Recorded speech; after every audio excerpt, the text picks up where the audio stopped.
Ouvrons notre Bible à présent, alors que nous reprenons l'étude de la parole de Dieu ce soir, et ouvrons-la dans 1 Pierre chapitre 4.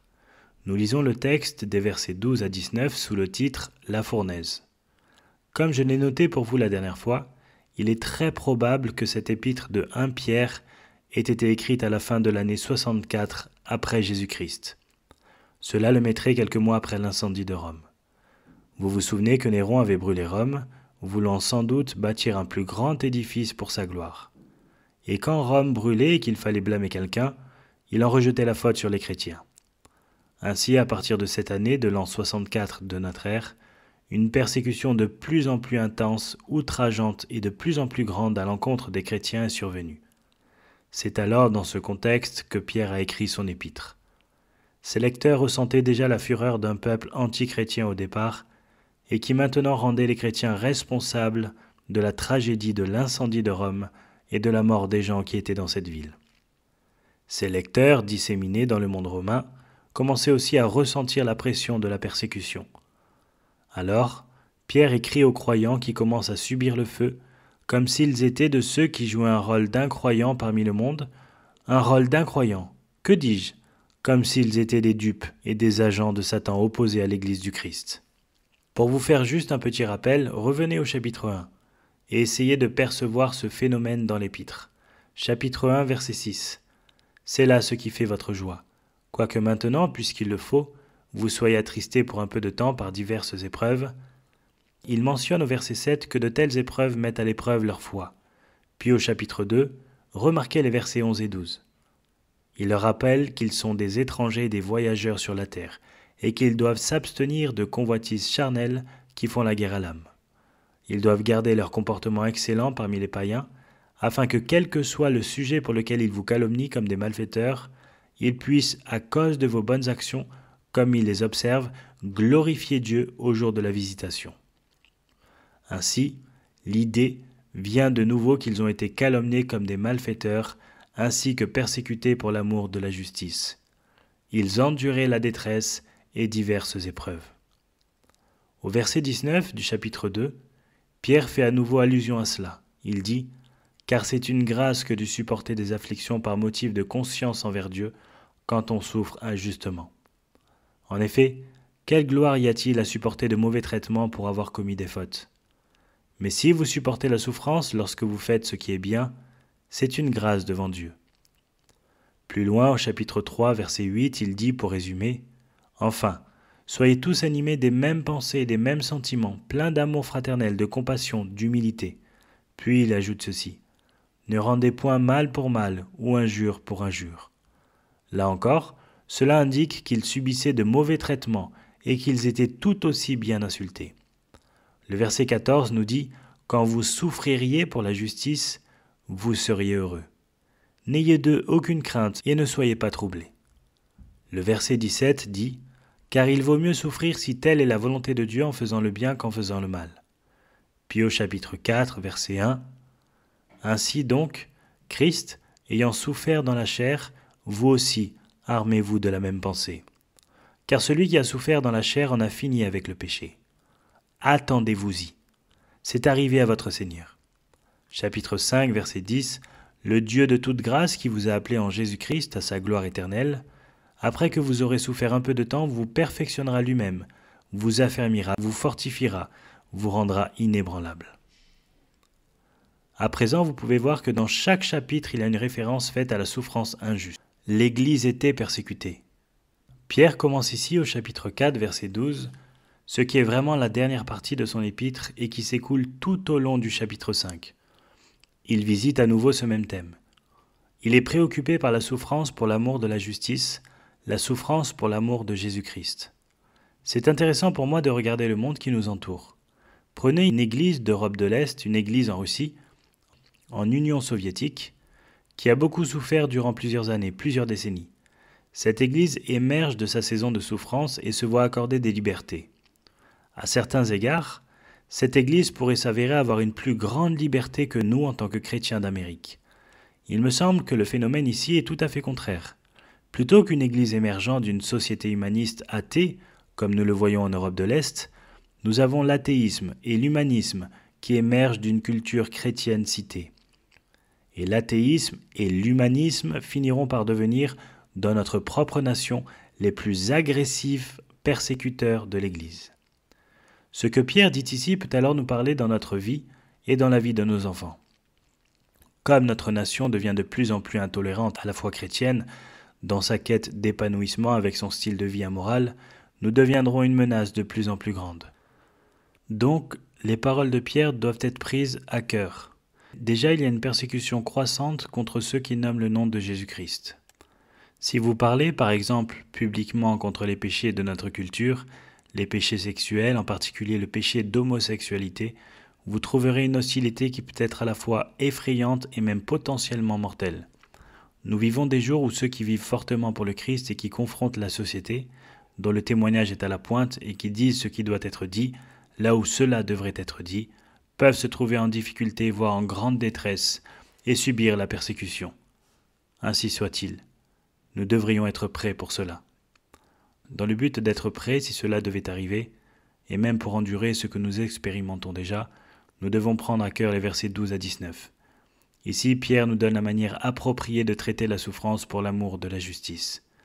Et je dois vous dire que je m'y suis rattaché à plusieurs reprises parce que j'en ai subi un peu. C'est incroyable pour moi que parfois la souffrance à cause de la justice vienne de l'intérieur de l'Église, dans le cadre du christianisme. Il peut y avoir de l'hostilité, de la méchanceté et des menaces, et Dieu sait quoi.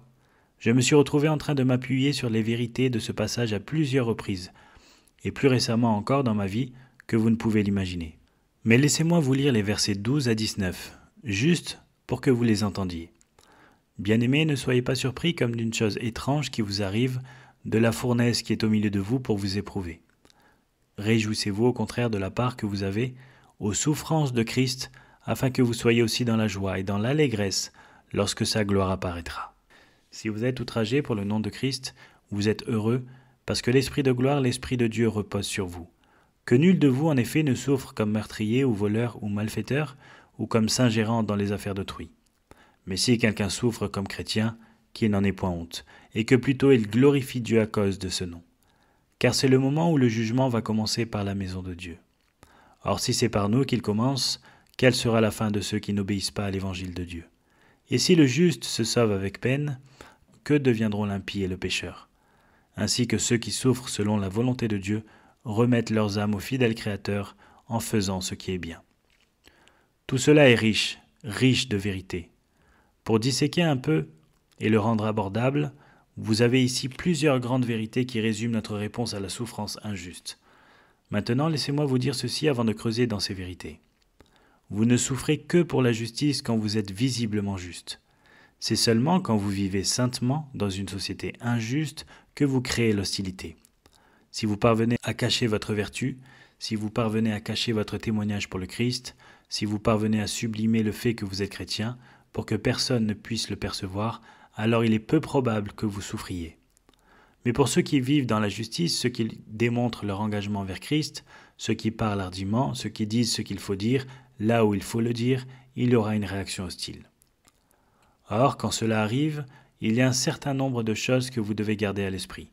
Tout d'abord, le premier point de ce merveilleux résumé de Pierre, c'est de vous attendre à la souffrance. Verset 12. Ne soyez pas surpris. Nous devons passer par là. C'est juste une épreuve. Attendez-vous-y, c'est inévitable. Et Dieu l'a permis pour vous éprouver. Il étend sa main sur vous durant vos épreuves pour vous prouver l'authenticité de l'état de votre foi, pour purifier votre vie afin qu'elle atteigne une plus grande sainteté. C'est l'épreuve de Dieu pour montrer que vous êtes vraiment fait d'or. Et quand le feu est venu puis a disparu, vous êtes toujours là, incombustible, pur, raffiné, assaini pour un plus grand usage de Dieu. Ainsi, puisque Dieu vous veut au maximum utile et qu'il veut que votre appel au salut soit sûr, alors il apporte inévitablement la souffrance dans votre vie pour éprouver et tester l'authenticité de votre foi. Si votre foi n'est pas authentique quand l'épreuve arrive, comme la semence jetée sur le sol dur, vous pouvez montrer quelques signes de foi, mais vous n'aurez aucun fruit, et sous les tribulations, vous dépérirez et mourrez. Ainsi, l'épreuve ardente vous montrera la réalité de votre foi. Attendez-vous-y, c'est inévitable, c'est dans le but de Dieu. C'est inévitable aussi parce qu'une vie droite dans une société injuste est une confrontation que cette société ne tolère pas bien, elle se défend. Deuxièmement, vous devez non seulement vous attendre à souffrir, mais vous en réjouir. Les versets 13 et 14 disent « Réjouissez-vous au contraire de la part que vous avez aux souffrances de Christ, afin que vous soyez aussi dans la joie et dans l'allégresse lorsque sa gloire apparaîtra. » Si vous êtes outragé pour le nom de Christ, vous êtes heureux, parce que l'Esprit de gloire, l'Esprit de Dieu, repose sur vous. Ici, il dit simplement « Réjouissez-vous ». Pourquoi ? Parce que vous partagez les souffrances du Christ. Pourquoi ? Parce que vous partagerez la gloire de Christ à son avènement. Pourquoi ? Parce que pendant que vous souffrez ici-bas, l'Esprit de Dieu repose sur vous. Il prend le relais pour vous renouveler, vous fortifier et vous construire. Donc, vous pouvez vous réjouir. Parfois, c'est assez difficile pour être honnête avec vous.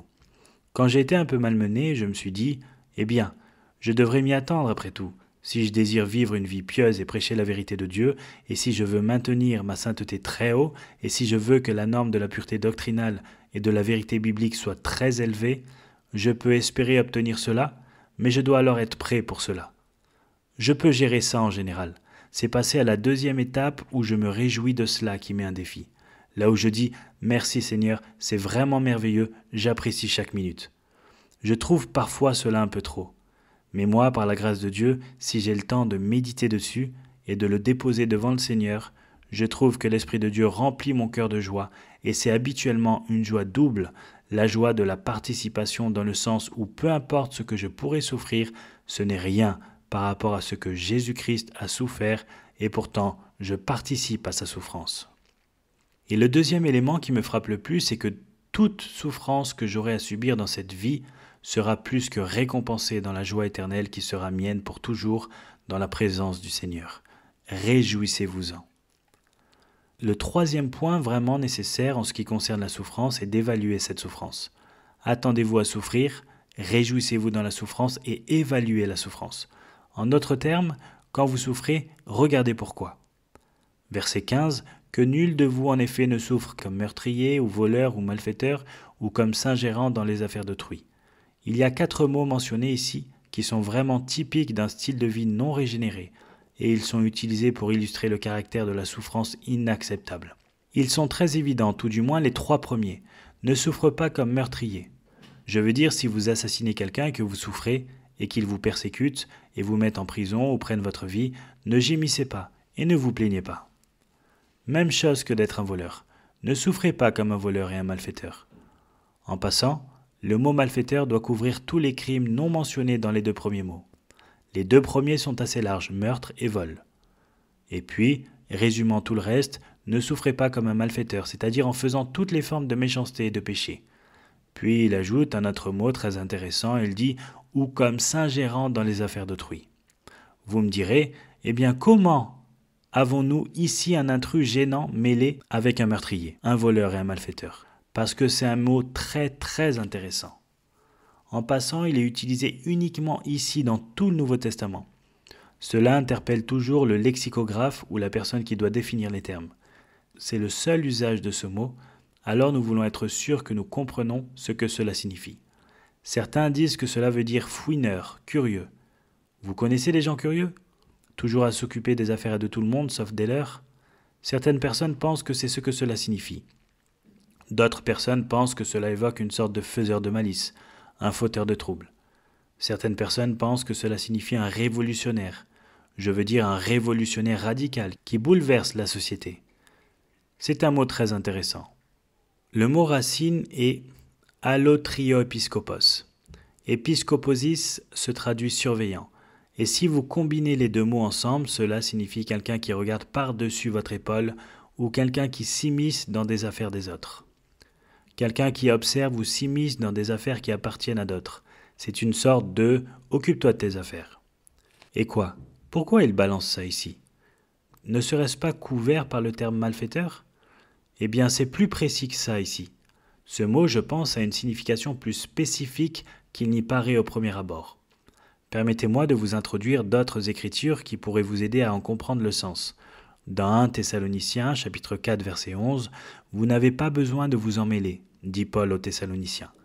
Mais nous vous exhortons, frères, à mettre votre honneur à vivre tranquille, à vous occuper de vos propres affaires et à travailler de vos mains, comme nous vous l'avons recommandé. Vous ne devez pas être un trouble-fête, vous ne devez pas être un fauteur de trouble, vous ne devez pas troubler votre société. Vous devez mener une vie tranquille, vous devez vous occuper de vos propres affaires et travailler de vos propres mains.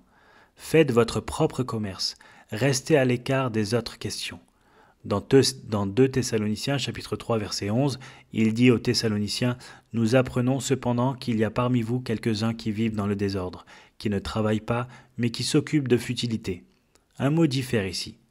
Vous agissez comme des êtres futiles. Nous invitons ces gens-là et nous les exhortons par le Seigneur Jésus-Christ à manger leur propre pain en travaillant paisiblement. En d'autres termes, abstenez-vous, taisez-vous, occupez-vous de vos propres affaires. Puis, quand Paul écrit à Timothée, dans la lettre tout de suite après dans l'ordre du Nouveau Testament, au chapitre 5, verset 13, il parle de jeunes femmes, qui lorsqu'elles se marient apprennent à être oisives, à aller de maison en maison, et non seulement elles sont oisives, mais aussi causeuses et intrigantes, et disent ce qu'il ne faut pas dire. Là, il parle de quelque chose encore différent. C'est la même pensée des fouineurs, se mêlant de choses qui ne sont pas leurs affaires. Mais il me semble que si on parle ici très spécifiquement d'une femme qui est veuve et qui n'a rien à faire, alors elle traîne et met son nez dans les affaires de tout le monde. Alors que dans Thessaloniciens, dans la première et la deuxième lettre, il parle de la façon dont vous vous conduisez, pas tellement parmi les gens que vous connaissez, comme la veuve ici, mais comment vous vous conduisez dans la société. Et je crois que c'est exactement ce dont parle Pierre, avec ça à l'esprit. Considérez à nouveau ce que Pierre dit. Vous ne devez pas être un fauteur de trouble.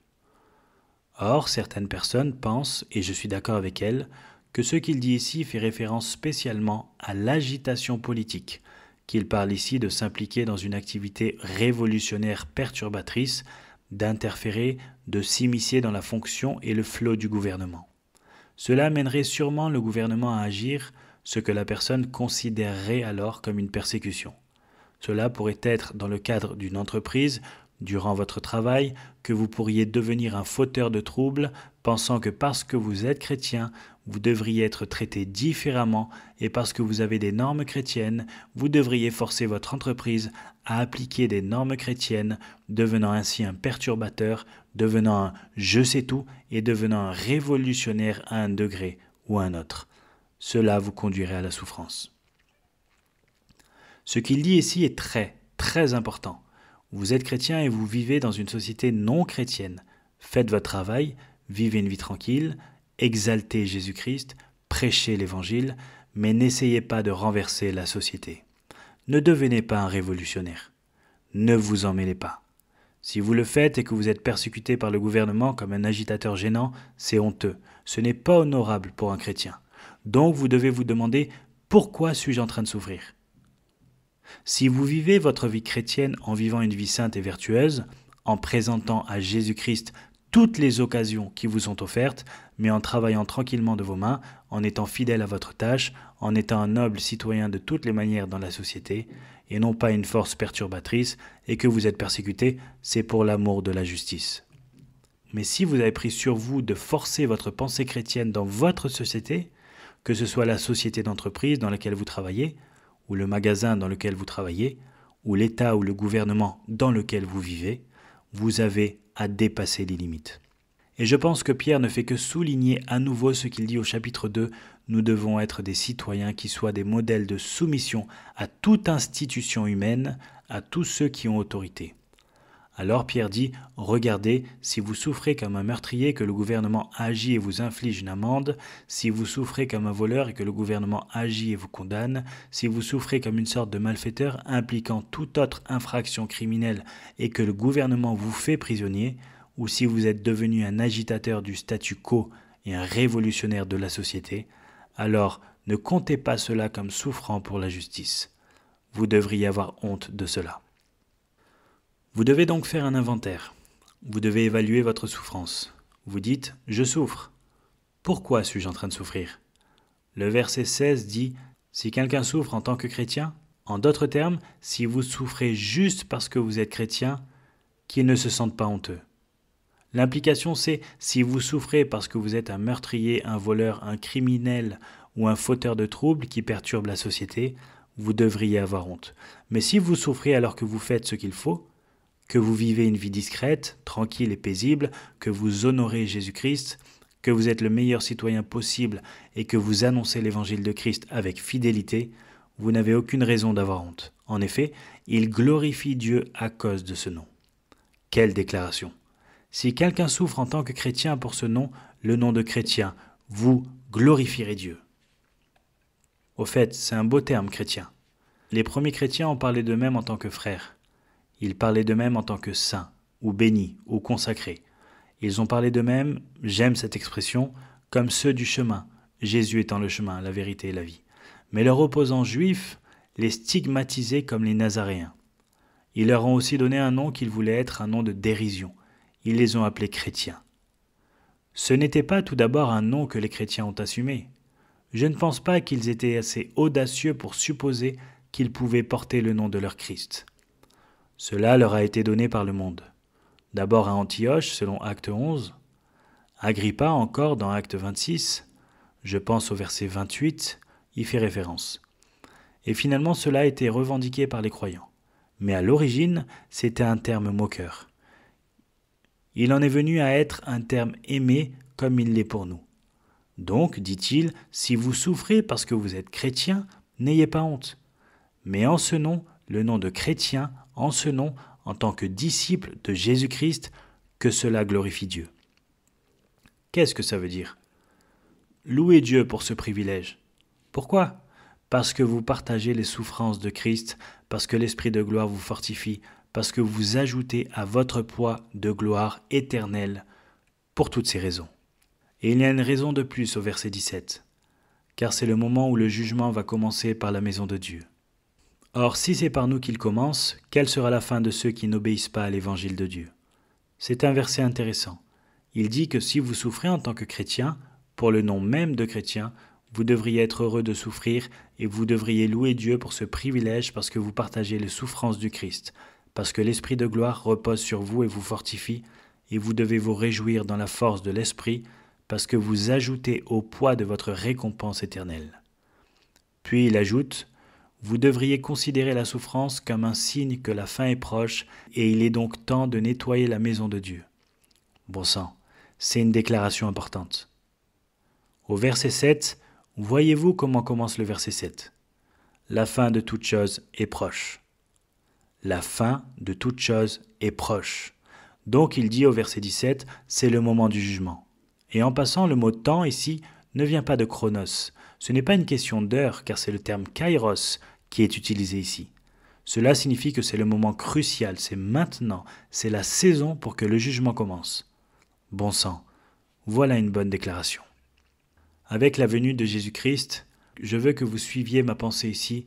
Avec la venue de Jésus-Christ est venue l'exemption chrétienne que nous connaissons comme l'exemption de l'Église.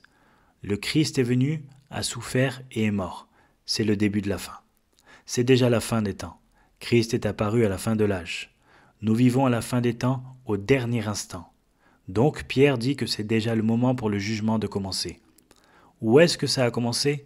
Cela a commencé sur la croix, quand nos péchés ont été jugés en Christ. Et nous vivons dans une saison de jugement. Les souffrances des chrétiens alors font partie du plan de Dieu pour le jugement qui se déroule et qui culmine devant le grand trône blanc. Maintenant, écoutez ceci. Pierre ne parle pas de condamnation quand il utilise le terme de jugement.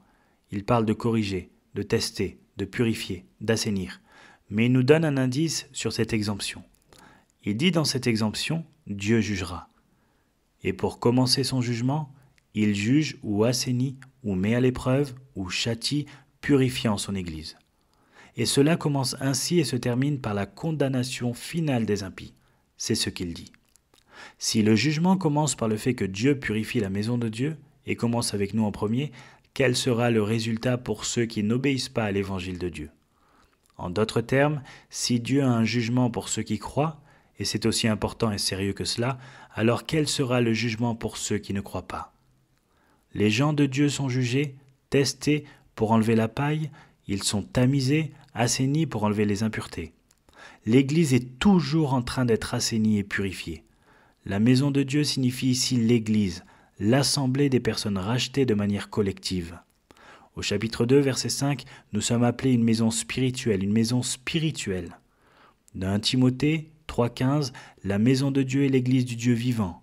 D'abord, Timothée 3,15 dit la maison de Dieu est l'Église du Dieu vivant. Donc c'est ce qu'il dit.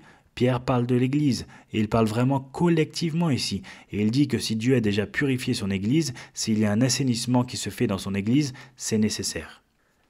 Maintenant, à quoi cela ressemblera-t-il quand il portera son jugement final sur ceux qui n'obéissent pas à l'Évangile de Dieu? Cet assainissement, cette évaluation, cette épreuve est nécessaire à notre époque. Il y a une merveilleuse analogie de ceci dans Ézéchiel chapitre 9 verset 6. De retour dans Ézéchiel, quand Dieu a regardé les pécheurs sur la terre et qu'il a voulu les purifier, il a dit « Je veux purifier la terre ».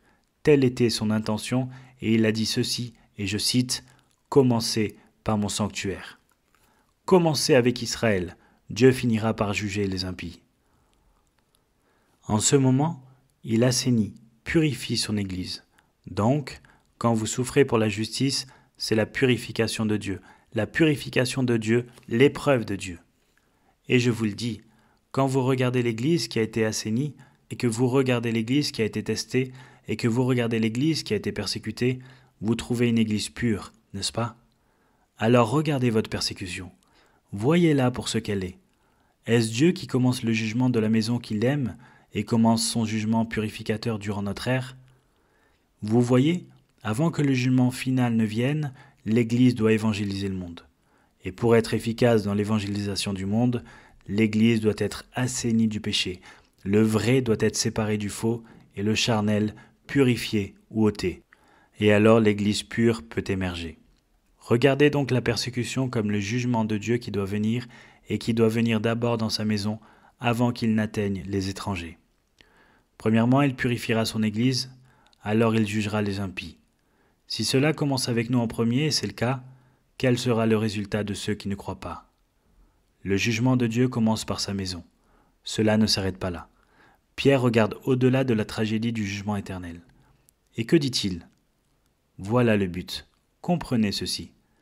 Il est de loin préférable de supporter la souffrance venant de l'assainissement de l'Église par le Seigneur et de la supporter avec joie, plutôt que de supporter la souffrance dans l'éternité future. Vous voyez son point de vue? Regardez votre souffrance et considérez ça. Vous me direz qu'il est difficile de souffrir, mais mieux vaut souffrir maintenant alors qu'il vous éprouve, vous assainit et vous façonne pour son utilité et sa gloire, plutôt que de ne pas souffrir maintenant, mais de souffrir alors pour toujours et à jamais. C'est bien pire. Et cela arrivera à ceux, verset 17, qui n'obéissent pas à l'évangile de Dieu. Cela rappelle Romains chapitre 1, verset 1 à 5, où Paul utilise la même phrase, l'évangile de Dieu, la bonne nouvelle, à propos de Christ. Quel sera le résultat, demande-t-il? Je vais vous le dire, un jugement terrifiant, une damnation éternelle. 2 Thessaloniciens chapitre 1 verset 4, s'ensuivent des discussions au sujet de l'Église persécutée et de la façon dont l'Église a persévéré dans la foi au milieu de la persécution et de l'affliction. Et puis au verset 5, il dit « C'est une preuve du juste jugement de Dieu pour que vous soyez jugés dignes du royaume de Dieu pour lequel vous souffrez. » Il dit que vous devez savoir que c'est une indication claire, toutes ces tribulations, tout ce trouble, toute cette souffrance est une indication très claire que Dieu vous juge, qu'il vous assainit, qu'il vous lave, qu'il vous éprouve, vous rendant plus utile. Il vous laisse partager les souffrances du Christ. Il vous édifie dans une grande gloire éternelle. Et c'est bien mieux que ce que le reste du monde va vivre, car il est de la justice de Dieu de rendre l'affliction à ceux qui vous affligent et de vous donner à vous qui êtes affligés du repos avec nous lorsque le Seigneur Jésus apparaîtra du ciel avec les anges de sa puissance au milieu d'une flamme de feu pour punir ceux qui ne connaissent pas Dieu et ceux qui n'obéissent pas à l'évangile de notre Seigneur Jésus. Ils auront pour châtiment une ruine éternelle, loin de la face du Seigneur et de la gloire de sa force. Donc, ne vous plaignez pas de souffrir maintenant et d'obtenir la gloire plus tard. Il y en a beaucoup qui manquent la souffrance maintenant, mais qui la supporteront pour toujours et à jamais. Pierre soutient alors son argument avec une citation dans le verset 18. Cette citation est tirée de Proverbes chapitre 11 verset 31. Pierre dit « Et si le juste se sauve avec peine, que deviendront l'impie et le pécheur? Proverbe 11, 31. Proverbe 11, 31 dit en fait, « Voici, le juste reçoit sur la terre une rétribution, combien plus le méchant et le pécheur. » Pierre interprète librement ces mots quand il dit « Et si le juste se sauve avec peine », la difficulté fait référence au temps difficile que la persécution apporte aux croyants. Notre salut apporte la persécution. Notre salut apporte une épreuve, un jugement, un examen disciplinaire, correctif, purgatif, instructif, curatif, à travers la souffrance qui nous empêche de commettre des péchés accablants. Ce jugement continuera dans l'Église jusqu'à l'avènement et même après cela. Quand Dieu rachètera une nouvelle génération de personnes, elles aussi souffriront. Et si c'est si difficile et qu'il y a tant de souffrance pour qu'un chrétien soit purifié, que deviendra l'homme sans Dieu et le pécheur? C'est ce qu'il demande. Quel genre de souffrance vont-ils endurer si nous devons supporter cela? Et la réponse est une souffrance beaucoup plus grande. Ils seront jetés dans l'étang de feu qui brûle de lave et de soufre pour toujours et à jamais, là où le ver ne meurt pas, où le feu ne s'éteint pas. Donc tout cela nous aide à voir l'importance d'une évaluation claire de nos souffrances. C'est pour l'amour de la justice, pas pour le péché. Nous ne devons pas alors avoir honte quand nous souffrons, mais honorer Dieu parce qu'il purifie son Église où le jugement doit commencer si nous voulons être un peuple pur pour atteindre le monde. Et donc, quand vous vous voyez souffrir, regardez-le, voyez-le pour ce que c'est, évaluez-le. Ce devrait être un bon rappel de ce qu'un jugement plus sévère pourrait être et sera pour ceux qui n'ont pas le Christ. Comment gérez-vous la souffrance? Attendez-vous-y, réjouissez-vous-en, évaluez-la, voyez-la pour ce qu'elle est vraiment. C'est Dieu qui purifie gracieusement son Église pour son utilité, pour la communion avec Christ, pour un plus grand poids de gloire. Ce n'est pas comparable à cette terrible souffrance que les pécheurs et les impies endureront pour toujours. Un dernier point, s'attendre à la souffrance, se réjouir de la souffrance, évaluer la souffrance. Quatrièmement, confiez-vous à Dieu. Un homme sans Dieu ne peut pas faire cela. Le pécheur ne peut pas faire cela. Ce serait trop tard. Vous et moi le pouvons au milieu de nos souffrances. Verset 19. Ainsi que ceux qui souffrent, selon la volonté de Dieu, remettent leurs âmes au fidèle Créateur en faisant ce qui est bien. Cette phrase est là à cause de la vraie perspective de la souffrance qui vient d'être résumée. Parce que vous comprenez maintenant la souffrance, vous comprenez maintenant que c'est curatif, correctif, purificateur, instructif. Vous comprenez que Dieu l'utilise pour vous éprouver, pour vous purifier, pour vous rendre plus utile, pour vous donner un plus grand poids de gloire, ainsi que ceux qui souffrent selon la volonté de Dieu, c'est dans sa volonté, quand il purifie son Église, remettre leurs âmes. Nous souffrons selon la volonté de Dieu. C'est son dessein, c'est son but pour ses enfants, assainir, purifier, rendre chaste, nous rendre affectueux, nous rendre efficaces. Le mot remettre en passant, c'est un terme bancaire, Cela signifie déposer pour la garde, passer juste par la souffrance en prenant votre âme et en la déposant à Dieu. Le mot âme signifie votre vie, votre être, votre personne. Confiez-la à un Créateur fidèle. C'est le seul endroit de la Bible où ce terme est utilisé. Pourquoi l'utilise-t-il? Écoutez cela. Il utilise le mot créateur pour nous rappeler que nous sommes simplement en train de rendre à Dieu ce qu'il a créé, ce qui signifie qu'il est le plus capable pour s'en occuper, n'est-ce pas? Et quand nous disons qu'il est un créateur fidèle, nous pouvons lui faire confiance. En tant que créateur, il connaît le mieux les besoins de ses créatures bien-aimées. En tant que créateur fidèle, il répondra à ses besoins parce qu'il est fidèle à sa promesse. Au fait, le mot remettre ici, remettre leurs âmes à un créateur fidèle, paratithemi, est exactement le même mot utilisé par Jésus quand, sur la croix, il a remis son esprit au Père. Le même mot. Au milieu de sa souffrance, il s'est remis à Dieu. Pierre nous dit de remettre notre vie à Dieu pour qu'il la soutienne au cœur de nos plus grandes souffrances. Il est digne de confiance et il sera fidèle. Et ce verset se termine par « en faisant ce qui est bien ». C'est comme ça que ça devrait être. Nous faisons ce qui est juste, nous nous engageons envers Dieu, nous souffrons, nous confions nos âmes à un Créateur fidèle et faisons ce qui est juste. Pour le dire autrement, faisant ce qui est juste, nous prenons les choses comme elles viennent, remettez-vous à Dieu. Pas de fuite, d'obéissance, d'engagement, de fidélité. Continue à faire ce qui est juste. Alors, quand la souffrance viendra aux croyants, nous l'attendrons, nous nous en réjouirons, nous la regarderons de près et nous l'évaluerons. Est-ce le résultat du péché ou est-ce le résultat de la justice? Est-ce que Dieu nous assainit, purifie, éprouve afin que nous soyons plus utiles, plus glorieux? Je pensais à Geoffrey Bull. À l'âge de 30 ans, il a été détenu pendant 3 ans et 2 mois par les communistes chinois.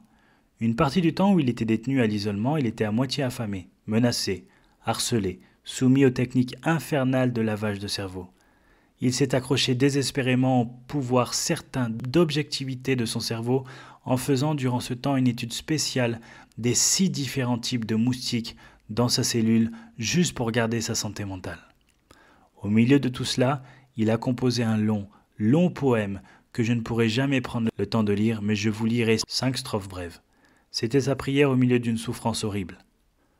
Que ton visage ne s'obscurcisse pas, mon Dieu, ni l'assurance de ta présence. Ne laisse pas le souvenir de ta parole diminuer dans mon cœur. Ne laisse pas mon esprit, Seigneur, s'engourdir par la solitude ou les peurs. Ne laisse pas mon cœur succomber dans le doute et garde mes yeux des larmes. Ne laisse pas la distance s'interposer entre nous quand passent les mois et les années.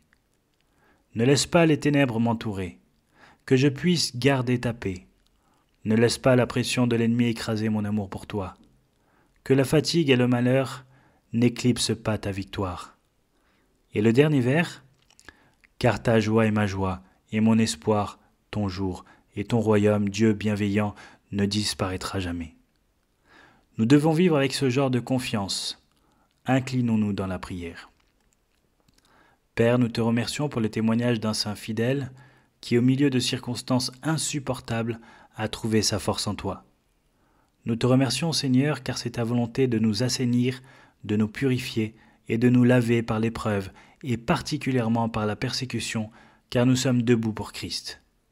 Puissions-nous savoir que si nous ne sommes pas debout pour le Christ, nous ne connaîtrons pas la souffrance, et nous ne connaîtrons pas la gloire de la communion avec le Sauveur souffrant, et nous ne connaîtrons pas la gloire de l'Esprit qui repose sur nous, tout comme nous ne connaîtrons pas la gloire éternelle. Oui, Seigneur, si nous ne voulons pas être debout pour Christ, nous pouvons nous échapper, mais nous ne pourrons pas être le récipient éprouvé, raffiné, assaini, purifié, utile. Alors éprouve-nous, Seigneur, éprouve notre fidélité. Juge-nous, afin que ton Église soit pure, qu'elle te soit utile, que nous puissions te remercier pour un tel privilège. Et bien que nous soyons jugés ici et maintenant, nous serons pour toujours libres de tout jugement, participant seulement à ta gloire éternelle. Père, nous prierions pour ceux parmi nous ce soir qui ont échappé à la souffrance pour la justice dans cette vie, mais qui souffriront pour le péché à jamais. Que ce jour soit le jour où ils viennent au Sauveur pour se repentir de leurs péchés et te reconnaître comme Seigneur et Dieu rédempteur. Nous prions en son nom. Amen.